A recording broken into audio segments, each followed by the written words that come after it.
हरे कृष्णा कृष्णा कृष्णा हरे हरे, हरे राम राम राम हरे हरे।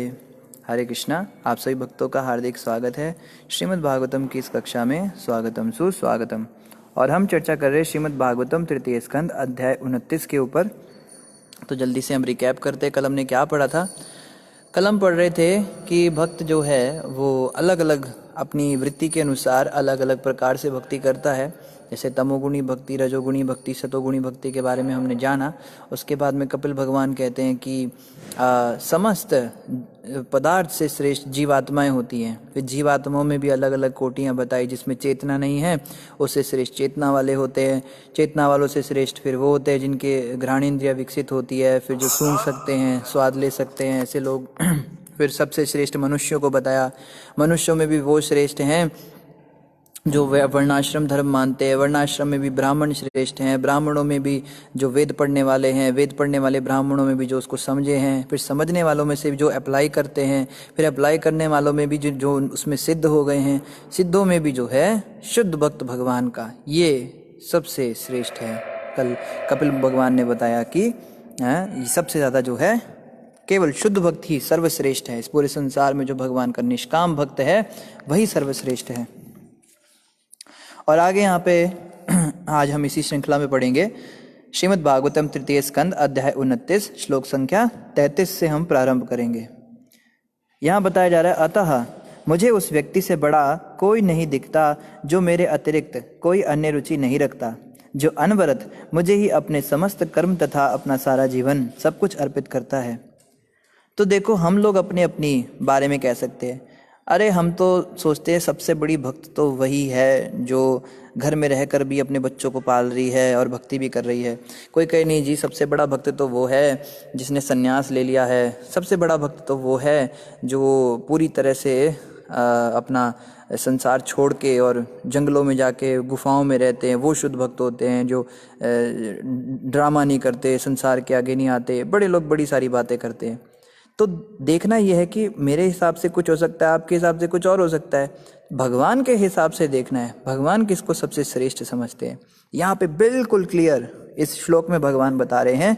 श्रीमद् भागवत 3.29.33 ये श्लोक बहुत इंपॉर्टेंट है कि मुझे उस व्यक्ति से बड़ा कोई नहीं दिखता, भगवान को किससे बड़ा, जो मेरे अतिरिक्त कोई अन्य रुचि नहीं रखता। कृष्ण के अलावा उसे कोई चीज़ में इंटरेस्ट ही नहीं है। हम पूछते हैं ना, आपका इंटरेस्ट किस चीज़ में, आपकी हॉबीज़ क्या है। कोई कहता है ड्राइंग करना, कोई पेंटिंग करना, कोई सिंगिंग, कोई डांसिंग, कोई फिशिंग, कोई कॉइन्स कलेक्ट करना, कोई मोबाइल खेलना, बहुत सारे होते हैं। बट जो व्यक्ति कहता है ओनली कृष्णा, भगवान कृष्ण के अलावा मुझे कुछ भी पसंद नहीं है, कृष्ण भगवान या कपिल भगवान कहते हैं, वही व्यक्ति मुझे सबसे श्रेष्ठ दिखता है। जो अनवरत मुझे ही अपने समस्त कर्म तथा अपना सारा जीवन सब कुछ अर्पित करता है। सब कुछ सारे कर्म भगवान के लिए करेगा। खाएगा तो भगवान को भोग लगाकर खाएगा, सोएगा तो इस भावना से सोएगा कि शरीर भगवान का, इसको रेस्ट देना है। हर कार्य भगवान के लिए करेगा। ऐसा जो भक्त है वो भगवान को सबसे ज़्यादा पसंद है। वही वाली बात आ गई ना जो भगवत गीता में कृष्ण ने कहा है 18वें अध्याय के 66वें श्लोक में, सर्वधर्मान परित्यज्य मामेकं शरणं व्रज अहम ताम सर्व पापेभ्यो मोक्षयिष्यामि मा शुचा। कि अर्जुन, तुम सारे धर्म, सारे कर्तव्य, सबका त्याग करके एकमात्र मेरी शरण ले लो और मैं तुम्हें समस्त पापों से मुक्त करके मोक्ष प्रदान करूंगा, तुम डरो मत। तो वही वाली बात आ गई ना। यहाँ पे कपिल भगवान वही तो कह रहे हैं कि सबसे बढ़िया मुझे वही लगता है जो सब कुछ छोड़कर केवल 24 घंटे मेरी भक्ति में लगा रहता है। ऐसा भक्त मुझे सर्वश्रेष्ठ है मेरी दृष्टि में। आगे कहते हैं, ऐसा पूर्ण भक्त प्रत्येक जीव को प्रणाम करता है। तो देखो, ये नहीं है कि घर बार छोड़कर बैठ गए, जंगल में जाके बैठ गए या मंदिरों में आके, आश्रमों में आके बैठ गए और फिर हम सोचे कि हम तो पहुंच गए, हो गया, बस सब कुछ छोड़ दिया हमने, घर बार छोड़ दिया, पहुंच गए भगवान के पास। ऐसा नहीं है। उसके अंदर कुछ लक्षण दिखाई देंगे। जैसे पहला लक्षण होगा कि वो प्रत्येक जीव को प्रणाम करेगा। जीव की बात हो रही है यहाँ पे, मच्छर, मक्खी, कीड़े, कुत्ते, बिल्ली, सब में भगवान को देखेगा। हृदय में जो परमात्मा बैठे उसको प्रणाम करेगा, सबको प्रणाम करेगा, विनम्रता होगी उसमें। यहाँ तो ऐसी हालत है, 5-7 साल किसी को मंदिर में हो जाते हैं, थोड़ी कोई पोस्ट मिल जाती है, हाँ जी मैं तो मठाधीश हूँ, मैं तो कोठारी हूँ, मैं तो किचन इंचार्ज हूँ, मैं मंदिर का टेम्पल प्रेसिडेंट हूँ। तुम कौन होते हो मुझे समझाने वाले? चुप करो तुम। नए भक्तों को दबदबा बना के रखेंगे, और कोई आश्रम में कोई बाहर से आएगा तो कि निकलो यहाँ से बाहर, तुम कौन होते हो यहाँ अंदर आने वाले? तो ये क्या इनको कहा जाए? सच्ची भक्ति तो वही है जिसमें विनम्रता है। गुरु महाराज अक्सर कहते हैं जो भक्ति का धनी होता है वो विनम्रता की मूर्ति होता है। तो भक्ति में जब किसी का एडवांसमेंट होने लगता है, भक्ति में जब कोई बढ़ता है आगे, तो उसका पहला लक्षण है उसमें विनम्रता आएगी। देखो फिर से हम यही बात कहेंगे आप सभी से कि इन बातों को सुन के हमें दूसरों को जज नहीं करना, ये हमारे लिए है, हमें ये करना है। दूसरे कुएं में जाए हमें क्या करना? हमने किसी का ठेका थोड़ा ना ले रखा है। कोई कहे प्रभु जी वो ऐसे है, वो ऐसे है, मंदिर में ऐसे हैं, आप बिल्कुल सही कह रहे हो। अरे उन्हें रहने दो ना। प्रभुपाद जी के एक शिष्य प्रभुपाद जी के पास आए और बोले, Prabhupada that temple president is very bad, कि वो जो मंदिर का अध्यक्ष आपने बनाया है वो बड़ा बेकार व्यक्ति है, परेशान करता है, सबको गालियाँ निकालता है, दुखी करता है, बहुत मतलब मैनेजमेंट में लगा रहता है दिन भर, कुछ भक्ति नहीं करता वो। तो प्रभुपाद ने बड़ा सुंदर उत्तर दिया। प्रभुपाद कहते हैं उसे जो करना है करने देना, वो संसार में मरता रहेगा, तू भक्ति कर और भगवत धाम जा, तेरे को क्या मतलब? तो यही हमें समझना है। दूसरे तो बड़ा कुछ कर रहे हैं दुनिया में, हमें क्या करना? हम अपनी भक्ति करें। तो ये हमारे लिए है। क्या लक्षण प्रकट होना चाहिए? विनम्रता आनी चाहिए। हर जीवात्मा को प्रणाम करने का भाव अगर हमें नहीं आ रहा है, हमें 5 साल हो गए, 2 साल हो गए, 10 साल हो गए जप करते हुए, और आज भी हमारे मन में अगर ये वृत्ति बनी हुई है कि सामने वाला पहले मुझे प्रणाम करे फिर मैं उसको रिप्लाई करूंगा हरे कृष्णा, जब तक वो मुझे प्रणाम नहीं करेगा तो मैं भी उसको क्यों प्रणाम करूं? सामने वाले ने मुंह फेर लिया मेरे से तो मैं भी मुंह फेर के चला जाऊंगा आगे। जब तक ये भाव हमारे अंदर है तो ये तो भूल के भी ना सोचे कि हमारी प्रगति कुछ हुई है। भक्ति में प्रगति का मतलब विनम्रता, सीधा साधा फॉर्मूला है, ज़्यादा कुछ लोल लपेट करने की जरूरत नहीं है। कोई कहे कितने श्लोक याद हो गए आपको, कोई कहे, जैसे एक व्यक्ति ने बोला, एक हमारे कॉलेज के फ्रेंड थे पुराने, अभी भी उनके साथ थोड़ा बातचीत हो जाती है। तो हमारे कॉलेज के जितने लड़के थे, हमारे जो ग्रुप के थे, हम थोड़े पढ़ाई लिखाई में ठीक ठाक थे, तो सारे अच्छे अच्छे पोस्ट पे हैं। कोई 70,000 कमा रहा है, कोई 50,000 कमा रहा है, कोई 1,00,000-1.5 लाख भी कमा रहा है महीने का। तो वो मुझे फ़ोन करके पूछते हैं कई बार कि यार हम तो ये इतनी पोस्ट हो गई हमारी, ये इतनी सैलरी मिल रही है हमको, इतने हमारे प्रमोशंस हो गए, तू बता तू कहाँ तक पहुँचा? अब मैं उन्हें क्या बताऊँ मैं कहाँ तक पहुँचा? इस लाइन में तो कोई पोस्ट तो होती नहीं। अभी उनको बोलो मैं टेम्पल प्रेसिडेंट बन गया, या मैं इंचार्ज बन गया, मठाधीश बन गया, ये तो बाहरी चीज़ें हो गई ना। हमें तो भक्ति करनी, भगवान से मिलना है। तो भगवान से मिलने के रास्ते में एडवांसमेंट का क्या पैमाना दूं उनको मैं, कि मेरी कितनी एडवांसमेंट हुई है? तो ये जो चीज़ें हैं, ये यहाँ पे कुछ लक्षण बताए गए हैं, इससे पता लगेगा हम कितना पहुँचे हैं भक्ति में, कितना ऊपर हमारा स्तर पहुँचा है। ये खुद के जजमेंट के लिए। तो पहली चीज़ तो अपने अंदर हमें ये देखनी है, क्या मुझ में विनम्रता आ रही है? क्या मान सम्मान पाने की इच्छा समाप्त हुई मेरी, कि मेरी कोई बेइज्जती करता है तो मैं उसकी दुगनी बेइज्जती करूं? या कोई व्यक्ति जो है उसको मैं यही सोचूं कि ये पहले मुझे प्रणाम करेगा, ये मैं इतना बड़ा भक्त हूं, इस प्रकार की भावना जा रही नहीं जा रही है? तो यहाँ पे ऐसा बताया है कि प्रत्येक जीवात्मा को प्रणाम करता है। अच्छा, कोई पूछे क्यों करता है भाई? क्योंकि उसका दृढ़ विश्वास है कि भगवान प्रत्येक जीव के शरीर के भीतर परमात्मा या नियामक के रूप में प्रविष्ट रहते हैं। तो जब हम एक दूसरे को प्रणाम करते हैं तो वास्तव में हम सामने वाले व्यक्ति के हृदय में जो परमात्मा बैठे हैं उन्हें प्रणाम करते हैं। तो ये नहीं सोचना कि ये छोटा है ये बड़ा है। अरे छोटे व्यक्ति के हृदय में क्या छोटे परमात्मा है? कोई कहे बड़े व्यक्ति के हृदय में बड़े परमात्मा, भगवान तो वही है ना, चींटी कुत्ते बिल्ली सब में वही हैं, इसलिए वो समदर्शी हो जाता है।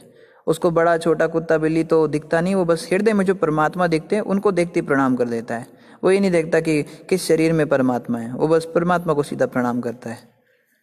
और क्या करता है? हे माता, हे मुनिपुत्री, हे मनुपुत्री, जो भक्त इस प्रकार से भक्ति तथा योग का साधन करता है उसे केवल भक्ति से ही परम पुरुष का धाम प्राप्त हो सकता है।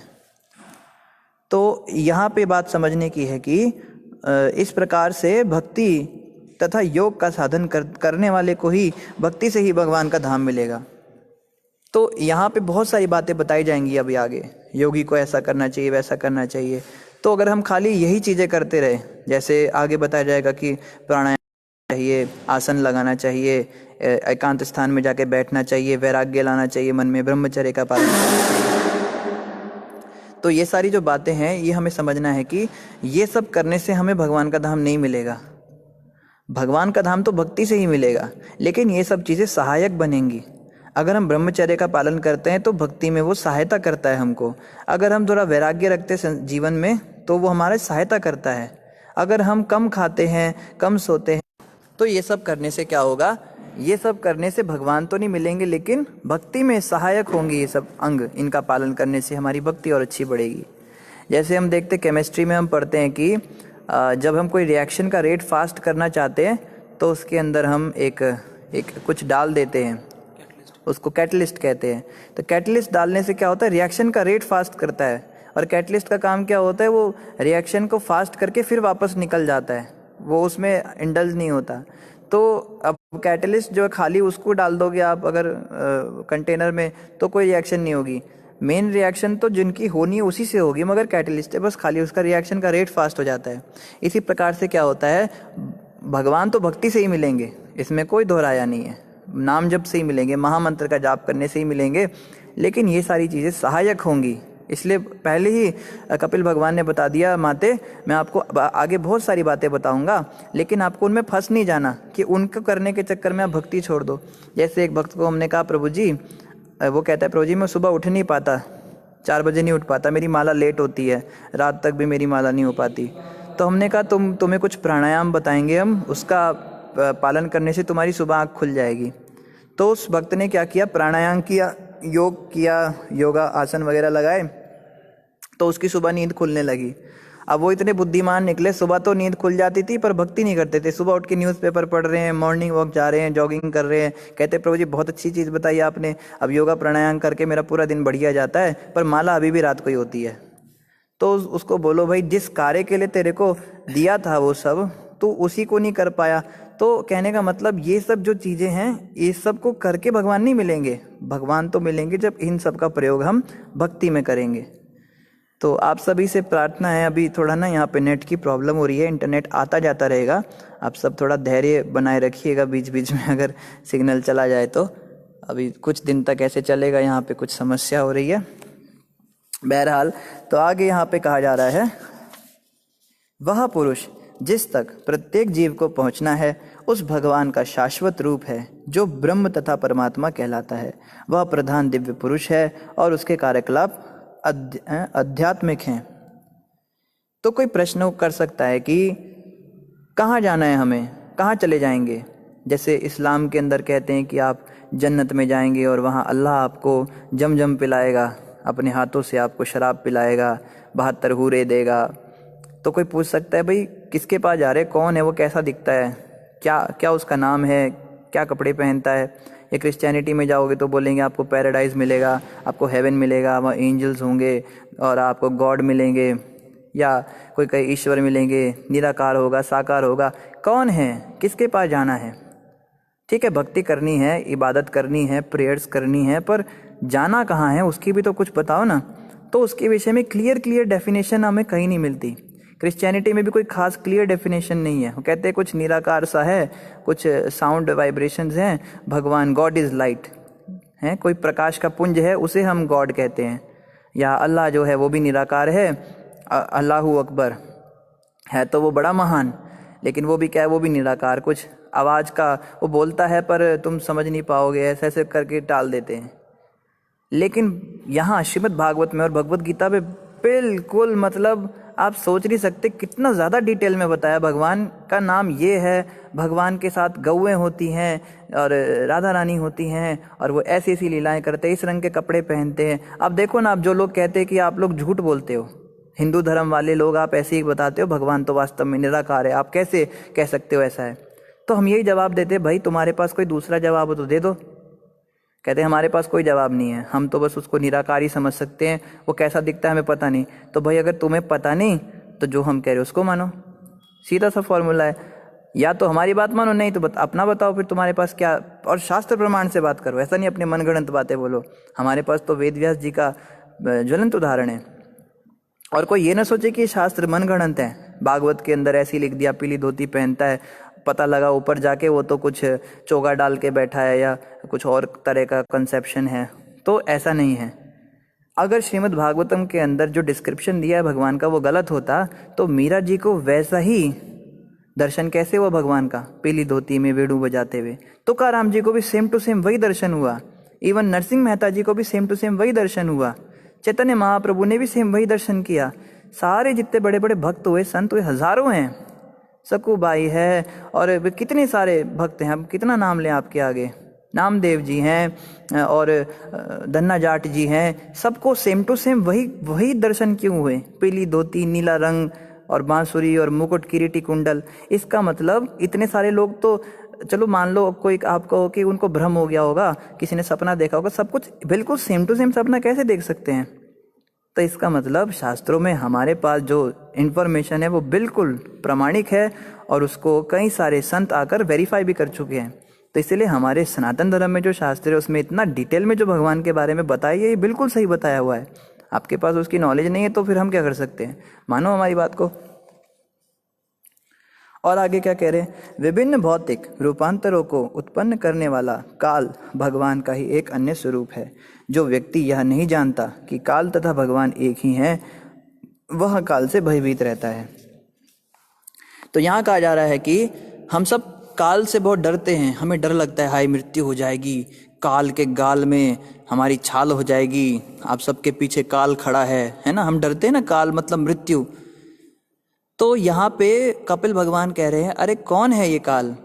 ये काल साक्षात भगवान कृष्ण का ही स्वरूप है। और जो लोग इस बात को नहीं समझ पाते कि कृष्ण और काल एक ही व्यक्ति है, वो काल से डरते हैं। अब बाहर जाओ भौतिकता के अंदर, लोग इतना घबराते हैं, मौत की बात कर दो तो कहते चुप चुप चुप चुप चुप, शुभ शुभ बोलो, मरने की बातें नहीं करते, ये जीभ पे नहीं लाते, इतना घबराते हैं। सोचो, बात करने से इतना घबरा रहे हैं, अगर उनकी मौत जिस दिन हो जाएगी वो कितना घबराएंगे।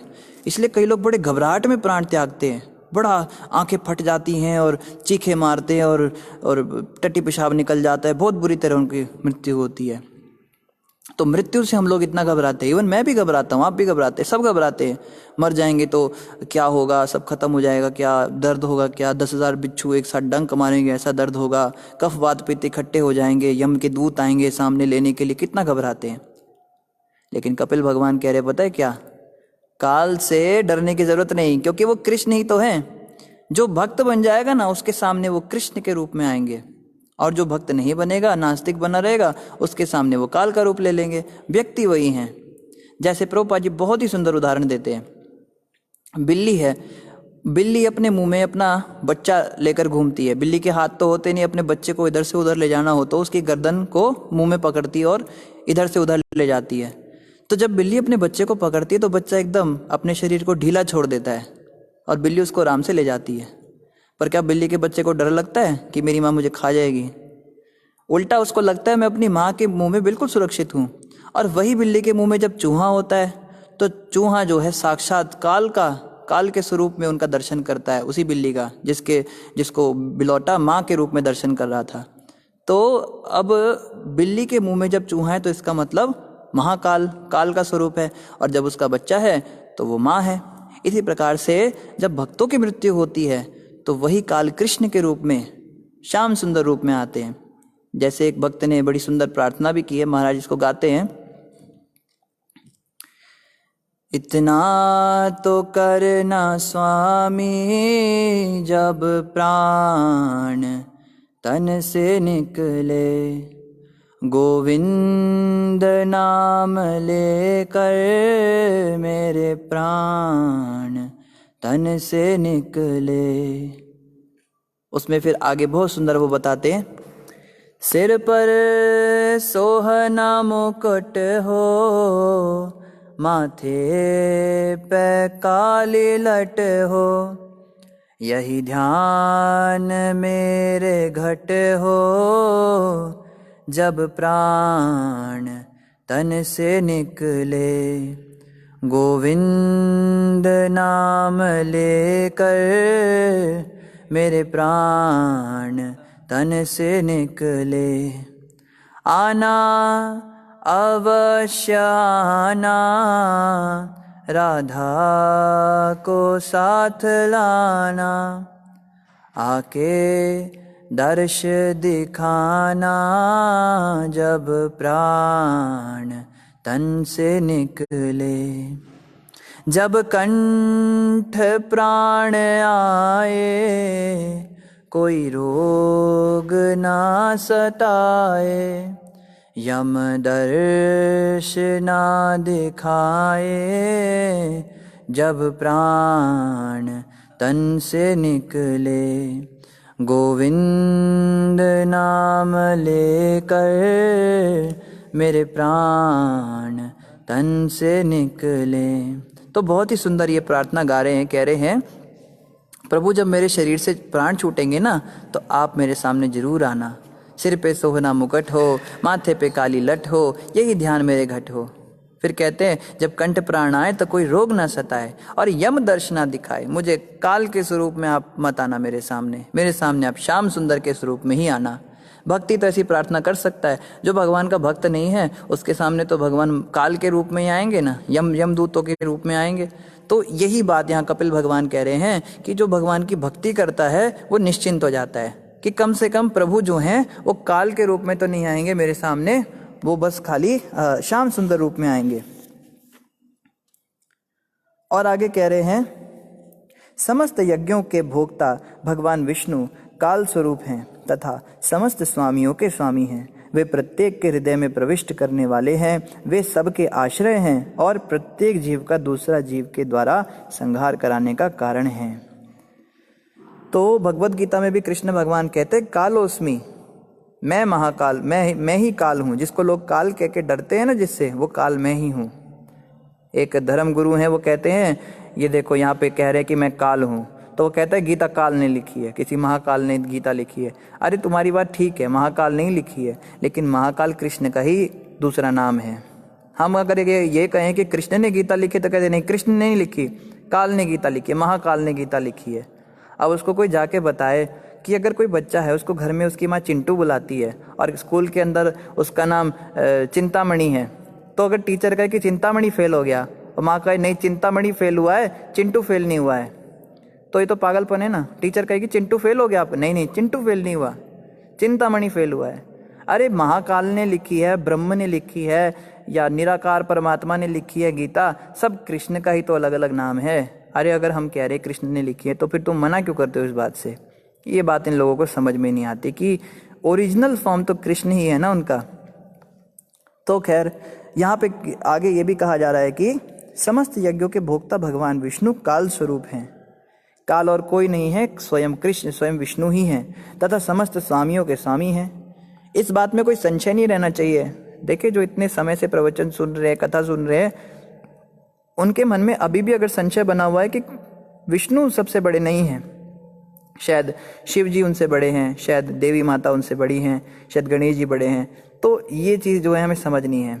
बड़े छोटे तो चलो अलग बात हो गई, लेकिन स्वामियों के भी स्वामी हैं। इस संसार के जो बड़े बड़े राजनेता हैं, बड़े बड़े देवता हैं, देवी देवता हैं, उनके भी वो स्वामी हैं। मान लो अगर देवी देवता इतनी सक्षम होते तो छोटा सा असुर अगर अटैक कर देता है स्वर्ग पर, तो वो भागे भागे ब्रह्मा जी के पास क्यों जाते हैं? क्यों नहीं वो खुद अपनी रक्षा कर लेते? इसका मतलब ब्रह्मा जी उनसे श्रेष्ठ हैं। और ब्रह्मा जी उन सबको लेकर शिव जी के पास क्यों जाते हैं? ब्रह्मा जी क्यों नहीं उनका निवारण कर देते हैं? इसका मतलब शिव जी ब्रह्मा जी से भी श्रेष्ठ हैं। और शिव जी और ब्रह्मा जी मिलकर फिर सबको लेकर विष्णु भगवान के पास क्षीर सागर में जाते हैं, और वहाँ पे सारे देवता क्या करते हैं? पुरुष सूक्त नाम की प्रार्थना गाते हैं, और फिर भगवान क्षीर सागर से निकलते हैं, भगवान विष्णु जो शेष नाग के ऊपर बैठे होते हैं, और वो कहते हैं मेरा अवतार जल्दी होगा देवताओं, तुम घबराओ मत। इसका मतलब विष्णु जो है वो शिव जी से भी श्रेष्ठ हैं। और यहाँ पे भी यही कहा जा रहा है समस्त स्वामियों के स्वामी विष्णु हैं, विष्णु ही परम भगवान हैं। विष्णु और कृष्ण में कोई खास भेद नहीं है, एक ही व्यक्ति के दो स्वरूप हैं। वे प्रत्येक के हृदय में प्रविष्ट करने वाले हैं, वे सबके आश्रय हैं और प्रत्येक जीव का दूसरा जीव के द्वारा संहार कराने का कारण है। तो एक्चुअली में इस संसार में कोई किसी का बुरा करता नहीं है, करने वाले भगवान ही हैं। जैसे मैं जीवात्मा होने के नाते केवल इच्छा ही कर सकता हूँ, इस शरीर के अंदर मेरा कोई कंट्रोल नहीं है। पहले भी हमने ये चीज़ डिस्कस की थी, तृतीय स्कंद की शुरुआत में ऐसा आया था कि ये शरीर विभिन्न देवी देवताओं के द्वारा चलता है। पैरों के जो देवता थे वो विष्णु थे, विष्णु नाम के एक देवता भी थे। हाथों के जो नियामक थे वो इंद्र थे, और मन के नियामक चंद्रमा थे। आत्मा बस खाली इच्छा करती है कि ये भोगना इसलिए पड़ता है क्योंकि जो कर्म की इच्छा थी वो तो आत्मा की थी ना। जैसे अगर कोई गाड़ी ठोक दे सड़क पर चलते हुए, तो सामने वाले व्यक्ति को प्रैक्टिकली देखा जाए तो गाड़ी ने ठोका, लेकिन ट्रक वाला अंदर से निकलकर किसको पिटाई करेगा? गाड़ी को पिटाई करेगा। बदमाश गाड़ी, तुझे चलना नहीं आता, इतनी बड़ी बड़ी हेडलाइट दिखता नहीं तेरे को, थप्पड़ मारेगा गाड़ी को। वो बताओ, वो अंदर ड्राइवर की तो कॉलर पकड़ेगा ना, क्योंकि इच्छा ड्राइवर की थी। किया बेशक गाड़ी ने, ड्राइवर खुद से थोड़ा ना ट्रक को ठोक सकता है। वो ट्रक ठोकने के लिए खड़ा हो तो वो नीचे ही आ जाए उसके, मगर वो गाड़ी के माध्यम से उसको ठोक रहा है, तो गाड़ी केवल माध्यम बनी। वास्तव में शरीर जो है माध्यम ही बनता है, देवी देवता माध्यम बनते हैं, पर इच्छा तो जीवात्मा की थी ना, इसलिए पाप का फल जो है वो जीवात्मा को भोगना पड़ता है। लेकिन इस बात को याद रखना है कि जीवात्मा कुछ करता नहीं है संसार में। हम जो हैं कर तुम अन्यथा कर तुम, भगवान कृष्ण की इच्छा से सब कुछ हो रहा है। कृष्ण ही हमारे से जो कृष्ण ही एक्चुअली में हमारी इच्छा के अनुसार सैंक्शन करते हैं, तो हमारी इच्छाओं को और कार्य होता है। इसीलिए तो भजन गाया जाता है ना, करते हो तुम कन्हैया मेरा नाम हो रहा है, मेरा आपकी कृपा से सब काम हो रहा है। गाते तो सब इस भजन को, पर इसका अर्थ कोई समझना नहीं चाहता। एक तरफ तो भजन गाएंगे, शाम को जाके बोलेंगे हाँ भाई मैंने इतना बड़ा बिजनेस तेरे लिए बना के रखा है कि पैसे मेरे हैं, घर मेरा है, गाड़ी मेरी है, और सुबह पूजा में बैठ के भजन गाएंगे मेरा आपकी कृपा से सब काम हो रहा है। कहने का भाव यह है कि जो कुछ भी हो रहा है वो भगवान सैंक्शन कर रहे हैं, हम बस खाली इच्छा करते हैं, और कृष्ण ही उस कार्य को अंजाम देते हैं। आगे यहाँ पे कहा जा रहा है भगवान का ना तो कोई प्रिय है, ना कोई शत्रु या मित्र है। अब कोई प्रश्न कर सकता है कि भगवान ही अगर सब कुछ कराने वाले हैं, तो भगवान को जो लोग पसंद होते होंगे उनका तो बहुत अच्छा भाग्य कर देते होंगे, उनके तो सारे वारे न्यारे हो जाते होंगे, और जिन लोगों से भगवान शत्रुता रखते हैं उनका हमेशा अनिष्ट करते होंगे। तो यहाँ पे कहा जा रहा है भगवान का ना कोई प्रिय है, ना कोई शत्रु है, ना मित्र है। भगवान ही अगर भेदभाव करने लगे तो कैसे काम चलेगा? मगर हम तो देखते हैं विभिन्न लीलाओं के अंदर क्या होता है, असुर होते, देवता होते, तो भगवान हमेशा देवताओं की सहायता करते हैं, असुरों की सहायता नहीं करते। असुरों को हमेशा हरा देते हैं, मोहिनी के रूप में आकर जो है चालाकी करते हैं भगवान, और चीटिंग करके असुरों को मदिरा पिला देते हैं और देवताओं को ये पिला देते हैं, क्या पिलाते हैं, सोमरस पिला देते हैं, अमृत पिला देते हैं। महाभारत के युद्ध में अर्जुन की साइड लेकर दुर्योधन के पक्ष के सभी लोगों को मार देते हैं।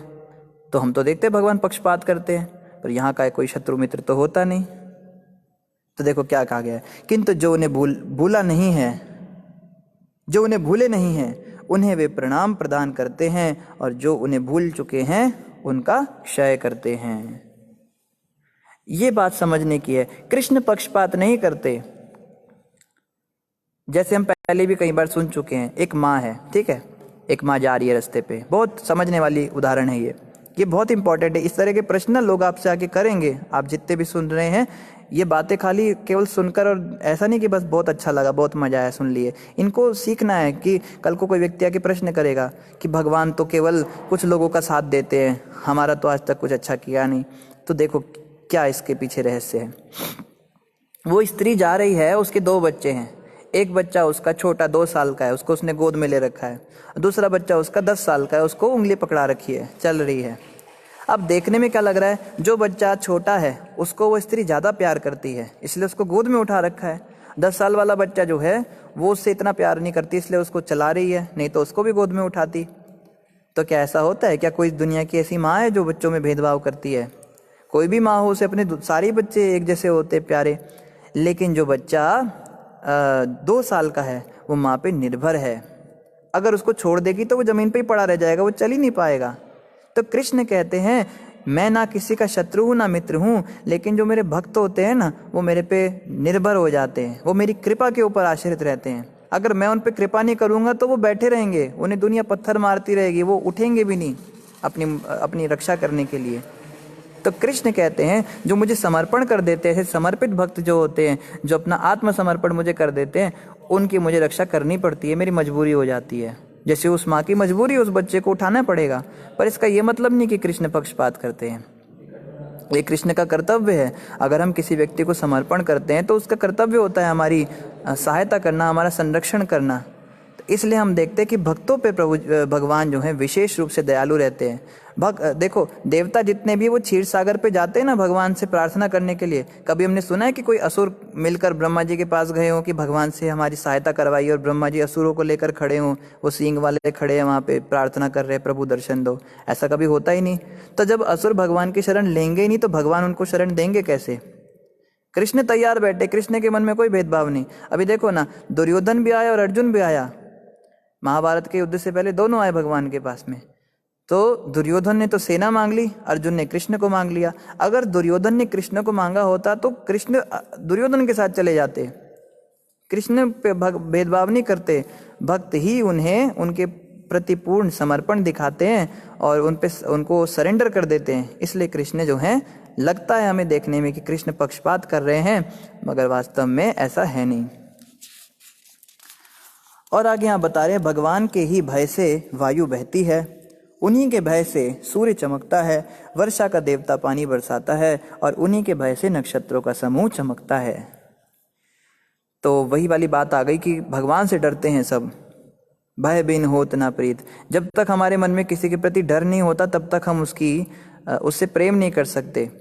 जैसे एक कोई स्त्री होती है, वो अपने पति से डरती भी है, इसलिए वो प्रेम भी करती है, डर घबराती है कि कुछ गलत ना बोल दूँ, इन्हें गुस्सा ना आ जाए। नई नई शादी होती है, और आजकल तो पति भी अपनी पत्नियों से डरते हैं। वो कुछ बोलने से पहले 10 बार सोचते हैं, जब रूठ गई छोटी सी बात पे तो 10 महीने के लिए मायके चली जाएगी, फिर कैसे रहूँगा इसके बिना, तो बड़ा सोच सोच के बोलते हैं। तो प्रेम तो है, लेकिन डर भी साथ में होता है। इसी प्रकार से देवी देवता जो हैं, ये सब भगवान से डरते हैं, तभी तो इनके मन में प्रेम भी है। तो भगवान के डर से वायु का देवता जो है वो वायु बहाता है, भगवान के डर से सूर्य चमकते हैं, वर्षा का देवता पानी बरसाता है, और नक्षत्रों का समूह चमकता है। ये सब भगवान के भय से होता है।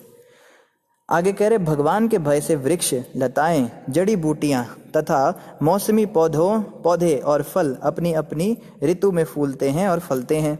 भगवान के भय से नदियां बहती हैं तथा सागर कभी भरकर बाहर नहीं बहते।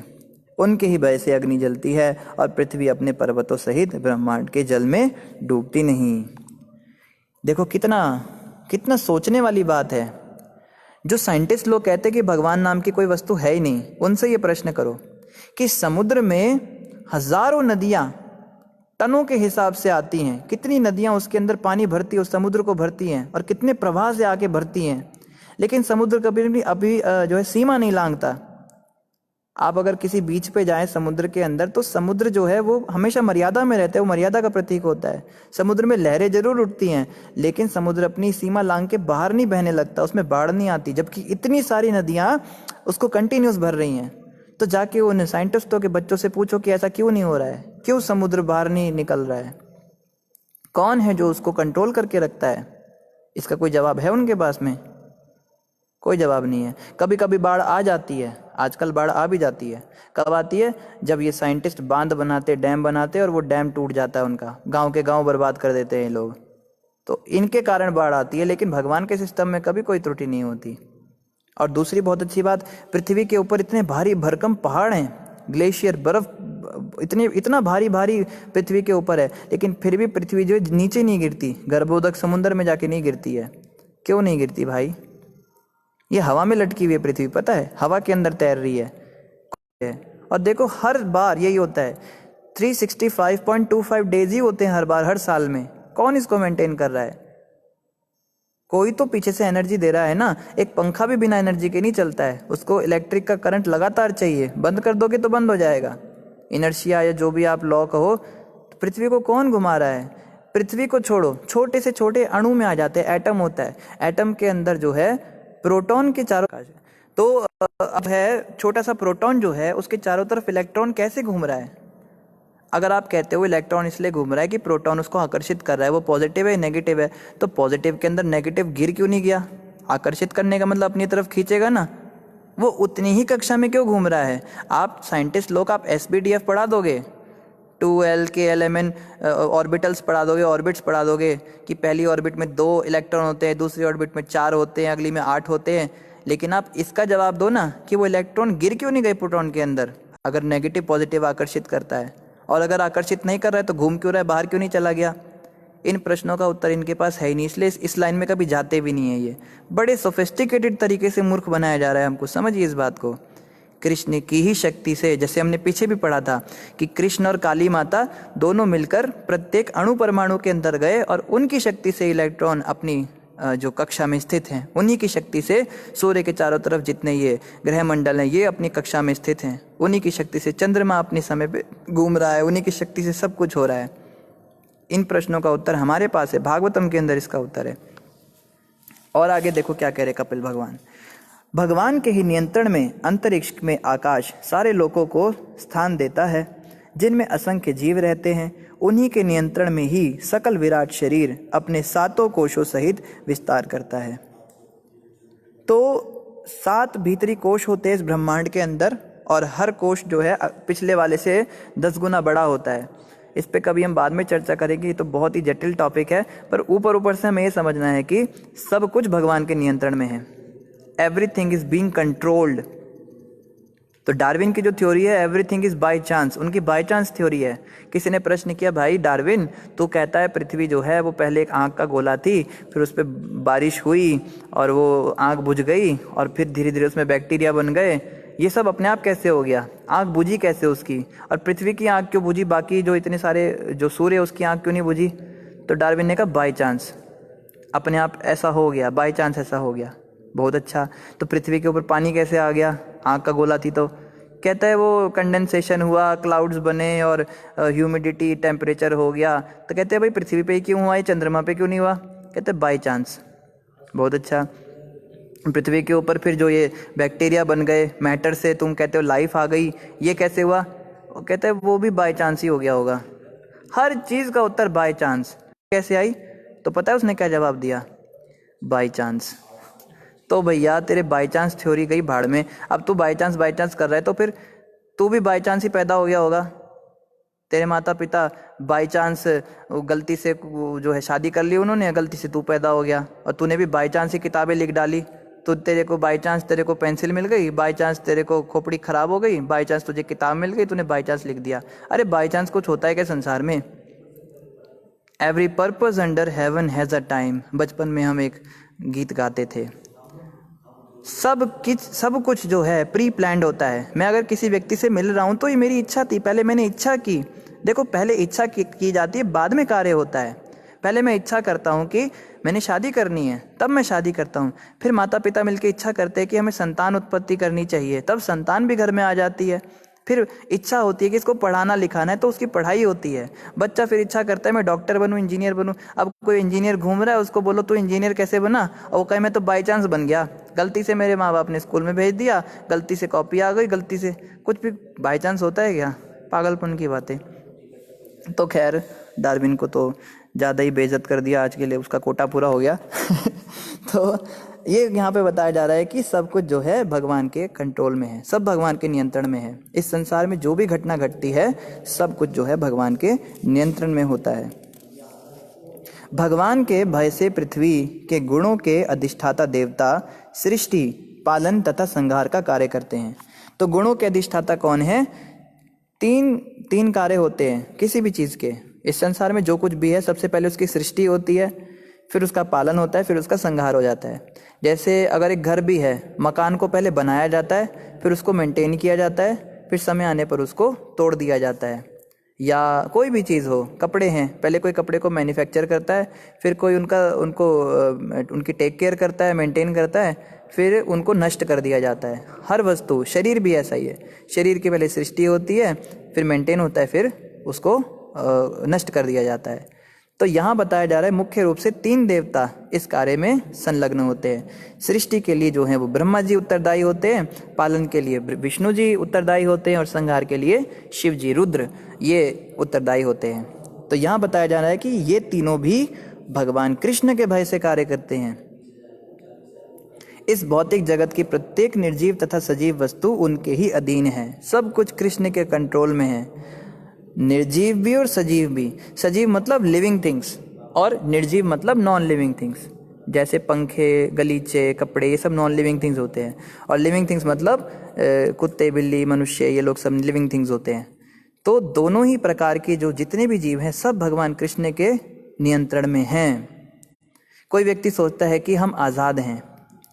कोई कह सकता है प्रभु जी मैं तो कृष्ण के कंट्रोल में नहीं हूँ, मैं तो कृष्ण को मानता ही नहीं हूँ, मैं तो मुसलमान घर में पैदा हुआ हूँ, मैं तो कृष्ण को तो मैं मानता ही नहीं हूँ, उसमें मेरी आस्था है, या फिर मैं नास्तिक हूँ, मैं तो उनको मानता ही नहीं, तो मैं कैसे उनके कंट्रोल में हुआ? मैं तो अपनी इच्छा से कुछ भी कर सकता हूँ, मैं जब चाहूँ सांस ले सकता हूँ, जब चाहे अपना गला दबा के मर सकता हूँ, जब चाहे मैं सुसाइड बॉम्बर बन सकता हूँ, ISIS ज्वाइन कर सकता हूँ, अपने गले में ही अपना बम लटका के घूम सकता हूँ, मैं जो करूँ मैं स्वतंत्र हूँ उसको करने में। मैं खाऊं तो खाऊं, नहीं खाऊं तो नहीं खाऊं, मैं पानी पीऊं तो पीऊं, नहीं पीऊं तो नहीं पीऊं। कृष्ण कहाँ मुझे कंट्रोल कर रहे हैं? तो मूर्खा, तो कितनी भी कोशिश कर ले, क्या तू बुढ़ापा रोक सकता है अपना? तो कितनी भी कोशिश कर ले, क्या तू मृत्यु को टाल सकता है? तो कितनी भी कोशिश कर ले, क्या बीमारियों से बच सकता है? तो क्यों जबरदस्ती ये सब तेरे ऊपर आते हैं अगर तू स्वतंत्र है? कोई व्यक्ति अगर क्लेम कर रहा है कि मैं स्वतंत्र हूँ कुछ भी करने के लिए, तो उसको बोलो भाई अगर तू स्वतंत्र है तो अपनी उम्र रोक ले, बूढ़ा होना बंद कर दे, अपनी उम्र अमर जवानी कर, अजर अमर हो जा, या फिर मृत्यु को टाल दे। अरे बड़े बड़े हिरण्यकश्यप, रावण, ये लोग मृत्यु को नहीं टाल पाए।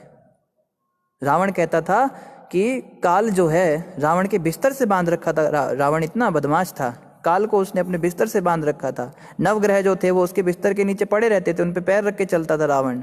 सारे देवता बाहर खड़े रहते थे, उसको सलामी देते थे, प्रणाम करते थे सुबह सुबह, रावण जी गुड मॉर्निंग। ये स्थिति थी, सोचो। और हिरण्यकश्यप तो और भी खतरनाक। हिरण्यकश्यप के राज में तो सारी दुनिया के अंदर जितने मंदिर थे उनमें बस हिरण्यकश्यप की मूर्तियां होती थी, और देवी देवता सब हिरण्यकश्यप की माला जपते थे। ओम हिरण्याय नमः, ओम हिरण्याय नमः। सच्ची बात है ये। सारे इंद्र चंद्र सूर्य सब मिलके उनके नाम की माला जपते थे, सबकी पूजा बंद करा दी थी उसने। ये भी नहीं रहे, मृत्यु ने इनको भी चपेट में ले लिया। तो हम कैसे कह सकते हैं कि हम जो हैं स्वतंत्र हैं? स्वतंत्रता का मतलब जो चाहो करो, मृत्यु को टाल के दिखा सकते हो क्या? तो ये मूर्खता वाली बातें हैं जो कहते हैं हम स्वतंत्र हैं, हम नहीं भगवान की भक्ति करेंगे, हम नहीं मानते गीता को, हम अपने हिसाब से काम करेंगे। तुम कितना भी अपने हिसाब से चल लो, भगवान से तुम स्वतंत्र नहीं हो सकते। भगवान ने जो इस सृष्टि में नियम बना रखे उससे तुम नहीं बच सकते हो। पाप कर्म करोगे तो सज़ा मिलेगी। कोई सोचे पाप कर्म करके मुझे सज़ा ना मिले, ऐसा हो ही नहीं सकता। तो जो प्रकृति के नियम है वो सब पे काम करते हैं। और आगे यहाँ पे कहा जा रहा है, शाश्वत काल खंड का न आदि है और न अंत, वह इस पातकी संसार के सृष्टा भगवान का प्रतिनिधि है। वह दृश्य जगत का अंत कर देता है, एक को मारकर दूसरे को जन्म देता है और इसका सृजन कार्य करता है। इसी तरह मृत्यु के स्वामी यम को भी नष्ट करके ब्रह्मांड का विलय कर देता है। सबसे जो खतरनाक एलिमेंट है वो काल है। इस सृष्टि के अंदर सबसे बड़ा आदमी काल है। यमराज के विषय में कहा जाता है मरे हुए लोगों को यमराज देखते हैं, लेकिन एक समय ऐसा आता है जब यमराज को भी मरना पड़ता है। ब्रह्मा जी सारी सृष्टि की सृजन करते हैं, सारी सृष्टि को बनाते हैं, पर एक दिन उन्हें भी मरना पड़ता है। तो जो उनको भी मार देता है, यम को भी मार देता है, वो काल है। लेकिन काल को कोई नहीं मार सकता। काल जो है वो हमेशा स्थित रहता है अपनी पोजीशन में, अपने अस्तित्व में, और काल भगवान कृष्ण का ही प्रतिनिधि स्वरूप है। इसी के साथ हमारा 29वां अध्याय भी समाप्त हुआ। अभी हम 30वां अध्याय प्रारंभ करेंगे। 30वें अध्याय का नाम है भगवान कपिल द्वारा विपरीत कर्मों का वर्णन। तो अब तक तो हमने ये पढ़ा कि हमें क्या क्या करना है भक्ति में, क्या कैसे आगे बढ़ेंगे, क्या क्या करने से हम जो है अच्छा करेंगे। लेकिन हम देखते हैं कुछ भी बात हम पढ़ते तो उसमें डूज एंड डोंट्स होते हैं, क्या करें और क्या ना करें। तो क्या करें तो बता दिया कपिल भगवान ने, अब क्या ना करें उस पर भी थोड़ी चर्चा करेंगे। तो ये जो 30th चैप्टर है, 30वां अध्याय है, इसमें बताया जाएगा कि क्या क्या हमें नहीं करना चाहिए। कपिल उवाच, भगवान कपिल ने आगे कहा, जिस प्रकार बादलों का समूह वायु के शक्तिशाली प्रभाव से परिचित नहीं रहता, उसी प्रकार भौतिक चेतना में संलग्न व्यक्ति काल की उस महान शक्ति से परिचित नहीं रहता जिसके द्वारा उसे ले जाया जा रहा है। जो बादल होते हैं ना आसमान के अंदर, जो आकाश में हमें बादल दिखते हैं, उनको पता नहीं चलता कि वो वायु के द्वारा लिए जा रहे हैं। बादल सोचते हैं हमारा अस्तित्व है, देखो हमने सूर्य को भी आच्छादित कर दिया, सूर्य इतना चमकदार है लेकिन हमने सूर्य को भी ढक दिया। जैसे एक बार एक चूहिया थी, चूहिया जो है भागती हुई एक ऋषि के पास आई, तो ऋषि कहता है, हे चुहिया तो इतनी घबराई हुई क्यों है? कहती है, ऋषि जी मान लो वो सतयुग की घटना है, वो बात थी। चुहिया कहती है, ऋषि जी मेरे पीछे बिल्ली पड़ी हुई है तो क्या करूं? तो वो कहती है, आप ऐसा करो कि मुझे बिल्ली बना दो तो वो मेरे पीछे नहीं रहेगी। तो वो कहता है, ठीक है बिल्ली बन जाते। तो उसको बिल्ली बना दिया। तो जब बिल्ली बनाया तो अब उसका पति बिल्ला बन गया। उसने कहा, ऋषि मैं बिल्ले से शादी करना चाहती हूँ, कर ले। बिल्ले से शादी करके घूम रही, एक दिन कुत्ता बिल्ले के पीछे पड़ गया तो बिल्ला भी भाग रहा है। तो वो ऋषि के पास आके कहती है, तुमने मुझे कैसा पति दिया है, ये तो बड़ा डरपोक है।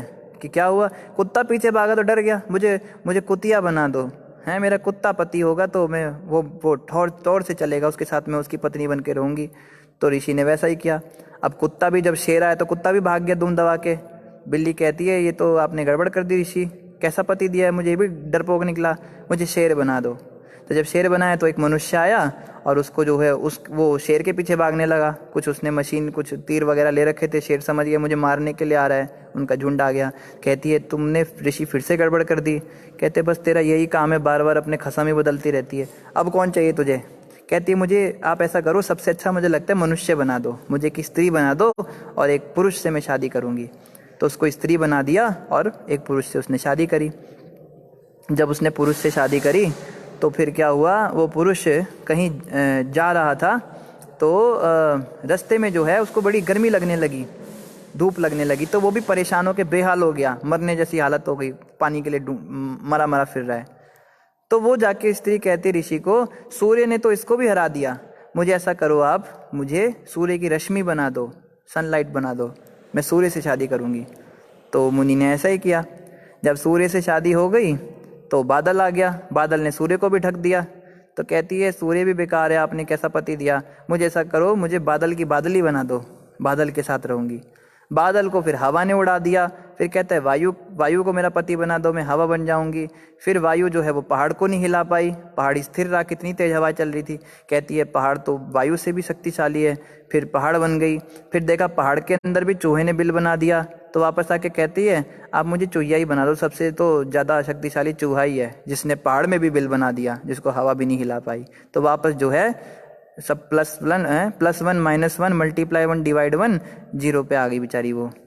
तो इस प्रकार से हम देखते हैं, ऐसे जो लोग होते हैं वो इस प्रकार से सोचते हैं कि ये इससे शक्तिशाली, वो उससे शक्तिशाली। तो यहाँ पे बताया जा रहा है, जो बादल होते हैं उन्हें लगता है कि हम सबसे शक्तिशाली हैं, मगर हवा जो है वो उनको भी बहा के ले जाती है। इसी प्रकार से जो मनुष्य काल से परिचित नहीं होता, वो ये नहीं समझ पाता है कि काल किस तरह से हमको ले जा रहा है, मृत्यु की तरफ ले जा रहा है। पल पल हमारी उम्र बढ़ रही है। हम लोग बर्थडे मनाते हैं, हैप्पी बर्थडे टू यू, है ना, बर्थडे मनाते हैं, मोमबत्ती फूकते हैं, मोमबत्ती फूक के दिखाते हैं। कोई 8 साल की मोमबत्ती फूकता है, कोई 15 साल की फूकता है। वही कहता है, मेरे 15 साल गए जीवन के, अब पता नहीं अगला आएगा नहीं आएगा। बत्ती बुझाने का यही मतलब है, गया मैं काम से। तो इस प्रकार से हर साल हम मृत्यु की ओर नजदीक आ रहे हैं, हम ये बात समझ नहीं पाते, ये काल का कार्य है। आगे कहते, तथा कथित सुख के लिए भौतिकवादी द्वारा जो वस्तुएं अत्यंत कष्ट तथा परिश्रम से अर्जित की जाती हैं, उनको काल रूप परम पुरुष नष्ट कर देता है और इसके कारण बद्ध जीव उनके लिए शोक करता है। तो यहाँ बात चल रही है हमें क्या नहीं करना चाहिए। तो देखो यहाँ कहा जा रहा है, भौतिकवादी व्यक्ति बहुत कुछ मेहनत करके कमाता है, पैसा बनाएगा, रुतबा बनाएगा, मार्केट में नाम बनाएगा, काम जमाएगा, धंधा शुरू करेगा, है धीरू भाई अंबानी हुआ या बिल गेट्स हुआ या ये एप्पल कंपनी का मालिक है जो, ये क्या नाम है इसका, जो भी है, स्टीव जॉब्स हुआ या कोई भी हुआ, जॉर्ज हैरिसन, जितने भी ये बड़े बड़े हुए, इन सब की जितनी भी प्रॉपर्टी थी सब काल ने हड़प ली उनसे। अंत समय पर जब यमराज के पास जाना होगा तो ये सब यहीं रह जाता है ना। तो काल ने देखो कैसे इनको मूर्ख बना दिया। जीवन भर ये उन चीज़ों को अर्जित करने में लगे रहे जो अंत समय में इनके साथ जा ही नहीं पाई। सिकंदर जब मर रहा था, अलेक्जेंडर, तो उसके पास बहुत सारे पैसे थे, वो बड़ा अभिमानी हो गया था और बहुत बड़ा रूलर बन गया था, बड़े सारे राज्य उसके कब्जे में आ गए थे। तो एक संत ने देखा कि ये जो है ये बहुत ज़्यादा पागल हो चुका है धन के पीछे। तो वो संत जो है एक बक्सा लेकर उसके पास गए, बहुत बड़ा बक्सा। सिकंदर जो है उसके पास जाकर बोलते हैं कि हे सिकंदर, मेरी एक प्रार्थना है, क्या तुम स्वीकार करोगे? बोलो। कहते, मरने के बाद जब तुम भगवान के पास जाओगे तो ये मेरी एक संदूक भगवान के पास ले जाना, नहीं संदूक के अंदर मैंने कुछ रखा है, ये भगवान के पास ले जाना। सिकंदर कहता है ले जाऊंगा, इसमें क्या बड़ी बात है। तो जब सिकंदर ने उस संदूक को अपने पास रखा, उसको याद रहा, तो जब वो बीमार पड़ने लगा, बूढ़ा होने लगा, तो उसको याद आया संत ने मुझे ऐसे ऐसे संदूक दिया था। या तो वो बीमार पड़ा था तभी संत आया था उसके पास। तो संदूक, उसने कहा संदूक खोलो। संदूक के अंदर छोटी संदूक थी, उसके अंदर छोटी संदूक करते करते करते करते 7-8 संदूकों के अंदर एक छोटी सी पतली सी सुई थी। तो बोला इस सुई कैसे ले जाऊंगा मैं। अब वो सोच रहा है, देखो मरते समय पे तो शरीर भी यहीं रह जाएगा, तो सुई कैसे ले जाएगा साथ में। तब उसको अकल आई, वो कहता है ये छोटी सी सुई भी मैं नहीं ले जा सकता क्या? इतना बड़ा राज्य, इतना पैसा मैंने कमाया, ये सब यहीं रह जाएगा क्या? तब उसने अपने मंत्रियों को पता है क्या कहा? उस मंत्री ने कहा, हे मंत्रियों, जब मैं मरूंगा और मेरा जनाजा ले जाओगे ना यहाँ से, राम नाम सत्य करते हुए ले जाओगे, या जो भी करते होंगे वो लोग, तो तुम मेरी लाश के अंदर से मेरे हाथों को बाहर रखना। मेरी जो चिता होगी उससे बाहर दोनों हाथ मेरे इधर उधर कर देना और दोनों हाथ खोल देना मेरे, और तब तुम मुझे लेकर जाना। और रास्ते में खूब सारा सोना चांदी पैसे हीरे मोती फेंक के रखना। तो उन्होंने बोला ऐसा क्यों आप चाहते हो? कहता है मैं लोगों को ये दिखाना चाहता हूँ, देखो इतने सारे हीरे मोती पड़े हुए हैं मेरे सामने, मेरे दोनों हाथ खुले हुए हैं, लेकिन मैं इन्हें अपने साथ नहीं ले जा सकता। इस संसार के अंदर कुछ भी हमारे साथ नहीं जाएगा। ये कार्य काल का है। काल के वशीभूत होकर लोग बड़े बड़ी चीज़ें कमाते हैं, पैसे बनाते हैं, ये करते वो करते हैं, जीवन नष्ट कर देते हैं। अंत समय पे मृत्यु की एक चपेट लगती है, मृत्यु के एक झापड़ के साथ एक चांटा लगता है मृत्यु का, सब कुछ छूट जाता है इधर ही। और क्या करता है? उनको काल स्वरूप परम पुरुष नष्ट कर देता है, और इसके कारण बद्ध जीव उनके लिए शोक करता है। फिर अंत समय पे वो घबरा जाता है, बद्ध जीव डर जाता है, ये मैंने क्या गलती कर दी, सब कुछ तो यही रह गया, मैंने तो इनको कमाने के चक्कर में सारा जीवन नष्ट कर दिया। बुढ़ापे में अकल आती है। तो ये जो है ये काल का कार्य है। तो इन्हीं शब्दों के साथ आप सभी भक्तों का धन्यवाद। किसी भक्त का कोई प्रश्न हो तो आप कमेंट पर पूछ सकते हैं, आपको कमेंट पर उत्तर मिल जाएगा।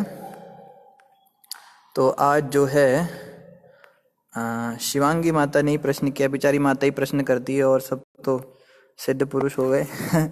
माता कहती है, हरे कृष्णा प्रभु जी, दंडवत प्रणाम। प्रभु जी, आज मैंने बहुत प्रयास किया हर जीव में भगवान को देखने का। बहुत हल्का लगा कि किसी से नफरत या ईर्ष्या नहीं करनी है आज, लेकिन आज जितने मुश्किल सिचुएशंस आए फिर विनम्रता नहीं छोड़ी मैंने, लेकिन ये बात मुझे अच्छी नहीं लगी। ये तो ऐसा ही हुआ कि अभी किताब खोली नहीं कि एग्ज़ाम भी आ गया। तैयारी करने का समय तो देना चाहिए माया देवी को। माता जी, आपका भाव बड़ा अच्छा है। हमारा ना एक्चुअली सरप्राइज टेस्ट होगा एक दिन। क्लास में होता था ना, टीचर अचानक से बोलती थी चलो आज तुम्हारा सरप्राइज टेस्ट लेती हूँ, बिना बताए अचानक से जो एग्ज़ाम लिया जाता है। मृत्यु रूपी टेस्ट ऐसा ही होगा। अचानक से कॉल आ जाएगा, चलो आपका टाइम हो गया, और हम घबरा जाएंगे, अरे अचानक से कैसे आ गए, मुझे नोटिफाई तो करना था। तो काल का तो यही कार्य है माता जी, वो अचानक से एक दिन आ जाएगा और अचानक से सब कुछ हो जाएगा। तो हमें 24 घंटे मृत्यु के लिए तैयार रहना है। महाराज जी तो यहाँ तक कहते, गुरु महाराज की, हमें हर रात को यही सोच के सोना चाहिए, शायद कल सुबह का सूर्य मैं ना देख पाऊँ, आज की रात मेरे जीवन की आखिरी रात हो सकती है।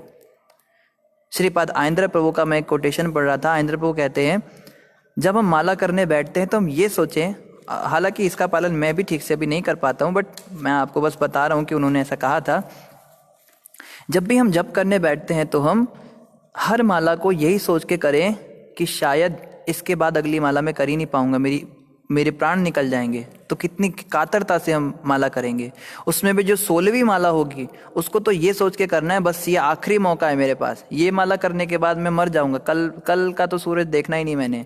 और उस 16वीं माला के अंदर भी जो आखिरी महामंत्र होगा उसको तो बिल्कुल लास्ट मौके की तरह बोलना। उसमें भी जो आखिरी शब्द हरे होता है उसको बहुत आर्त भाव से बोलना। उन्होंने ऐसा कहा था।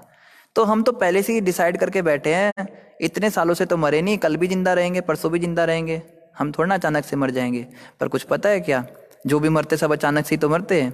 कोई 25 साल का मरता है, कोई अभी एक हमारे प्रभु जी रहते हैं मंदिर में, उनका एक भतीजा था, वो खड़ा हुआ था, पता नहीं जलंधर की बात है या जलंधर की बात है, जलंधर में एक चौराहे पे खड़ा हुआ था। अचानक से एक गाड़ी आई और उसने सीधा ही उनको ठोक दिया। 4-5 लड़के खड़े थे, ऑन द स्पॉट मर गए। वो गाड़ी वाले ने शराब पी रखा था, जो भी कर रखा था। आई और मर गए अचानक से। 25 साल का था, सोचो, हमारी उम्र का था। कभी सोचा होगा उसने कि अचानक से ऐसे मेरी मौत हो जाएगी? उसने तो कोई तैयारी भी नहीं की होगी। तो माता अचानक से एक दिन मृत्यु आ जाएगी और कुछ नहीं पता किसकी कब आएगी।